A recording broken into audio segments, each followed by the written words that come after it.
Hello అండి. అందరికీ నమస్కారం. అందరూ ఎలా ఉన్నారు? బాగున్నారా? మేమైతే చాలా చాలా బాగున్నాము. ఈరోజు నేనైతే 'దేవర' మూవీ చూసి వచ్చాను మార్నింగ్ షో. చాలా చాలా బాగుంది. నాకైతే చాలా చాలా నచ్చింది. దాని రివ్యూ గూడా నేను మన 'జబర్దస్త్ దీవెన' ఛానెల్‌లో ఇచ్చాను. ఫుల్ వీడియో ఉంటుంది చూడండి. మూవీలో ఎలా ఉంది? మూవీ మొత్తం ఏం బాగుంది? ఏం హైలైట్స్ ఉన్నాయి? ఏం పాజిటివ్స్, ఏం నెగెటివ్స్ ఉన్నాయి? అన్నీ గూడా చెప్పేసిన. మీరు ఖచ్చితంగా వీడియోని అయితే ఫుల్ వీడియో చూడండి. మూవీ గనుక వెళ్ళాలనుకుంటే మాత్రం ఖచ్చితంగా వెళ్ళండి.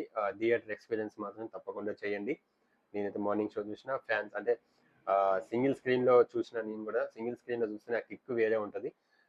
నాకైతే నేనైతే బాగా ఎంజాయ్ చేసిన. ఫ్యాన్స్ మధ్య చూడడము, పేపర్లు, అరుపులు, కేకలు, ఈ గోల ఎంత సూపర్ ఉంటది కదా! నేను అట్లనే చూసిన. మీరు కూడా వెళ్ళాలనుకుంటే మాత్రం ఈ వీకెండ్ ఖచ్చితంగా ఫ్యామిలీ అందరూ కలిసి చూడొచ్చు. మూవీ అయితే చాలా నీట్‌గా ఉంటుంది. బ్యాక్‌గ్రౌండ్ మ్యూజిక్ అయితే అదిరిపోయింది. ఫుల్ మూవీ రివ్యూ మీకు 'జబర్దస్త్' ఛానెల్‌లో ఉంటుంది. ఫుల్ వీడియో చూడండి. నేను కింద లింక్ ఇస్తాను. ఓకే.